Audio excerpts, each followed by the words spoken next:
The downside is that almost inevitably you will find X number of people, I don't know how many they are, and there are disputes about this, X number of people who say, now that I can actually walk into a federal drugstore and buy it, I'll go ahead and do so. Now, this is widely reflected on. How many people in that category are there? The ACLU, at least Ira Glasser, who's the head of it, he doesn't think there would necessarily be any increase in drug taking. His point is that the fact that it's illegal adds a certain allure to it that will all of a sudden dissipate if it weren't illegal. His second school of thought says, okay, they will try it, but having tried it, having had their experience, they will withdraw from it. 98 billion people in the United States have experimented with illegal drugs. Million, sorry. 3.5 million are current addicts, as defined by did you take one in the last 30 days.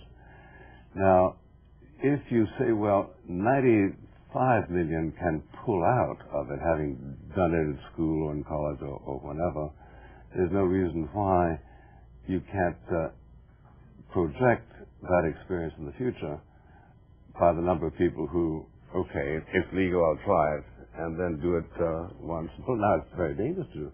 I would certainly caution against it. For all that money that's currently spent on constraint could be spent on education.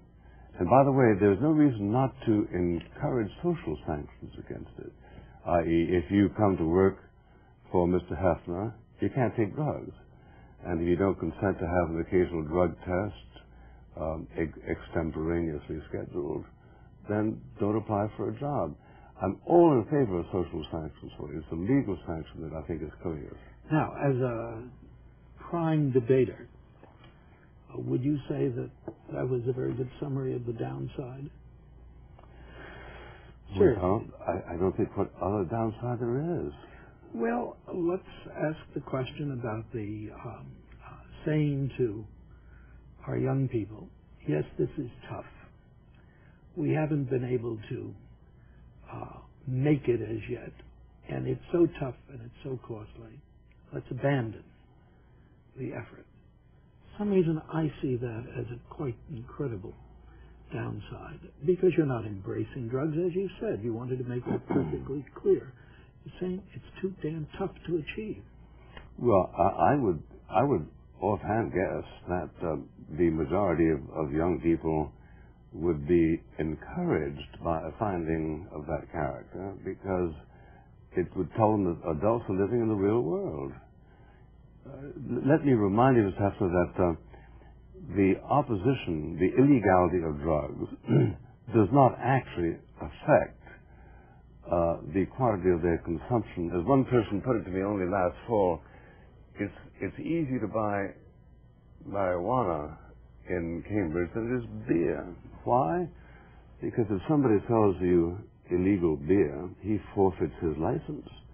And his license might have cost $200,000, his whole plant. Whereas people who peddle marijuana can do so furtively with no overhead.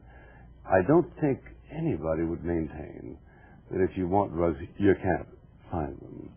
The very fact that they're imported and consumed in such quantities simply defies that assertion. If you become the drug czar somewhere along the past 10, 20 years, do you think you could have been more effective in solving our problem? It depends on my authority. Obviously, if I was a drug czar. Total authority, plenipotentiary? You are the drug czar. Okay. If I was a drug czar, I would say, okay, here are the 5 or 6 popular illegal drugs.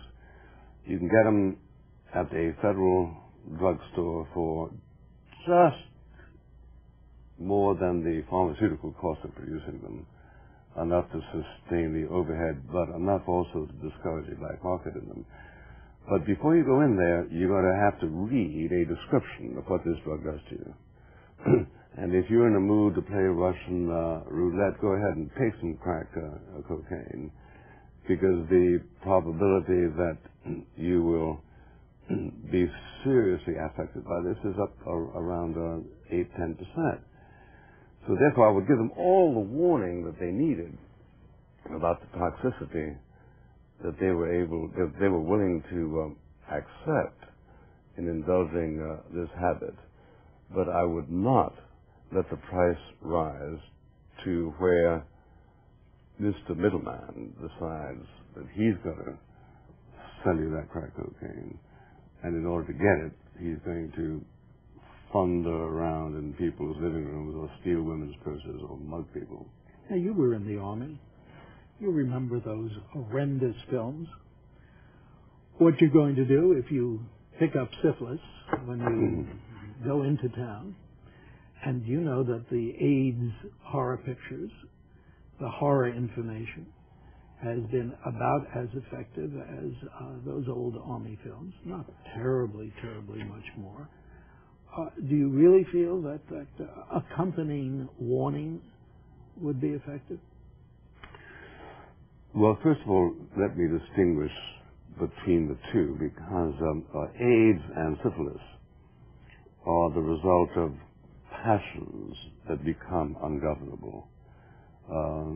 Lust or love causes people to do things that they wouldn't do in premeditation.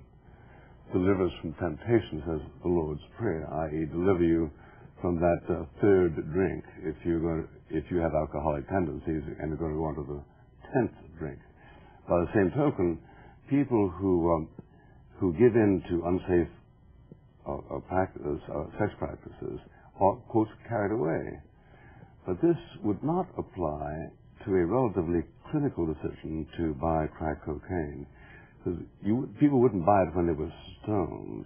That's not the way drugs work. You have your trip and you're over it, then you reflect and decide whether or not to go again. So there is that distinction. A second distinction is that there is no way ever to protect people categorically from the results of their own unruly appetites. This is obviously true in sex. It's obviously true in alcohol, and it should be obviously true in respect of drugs. This doesn't mean that equivalent laws to what we now have in drugs should apply to alcohol or to sex.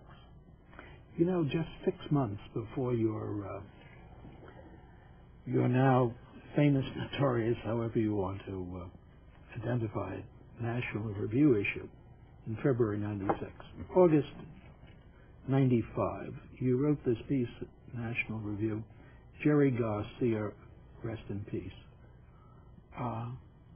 As I read this now, I wonder how could the man who wrote this have gone on 6 months later and recommended reluctantly, perhaps, legalization. Can you remind me of the contradictions?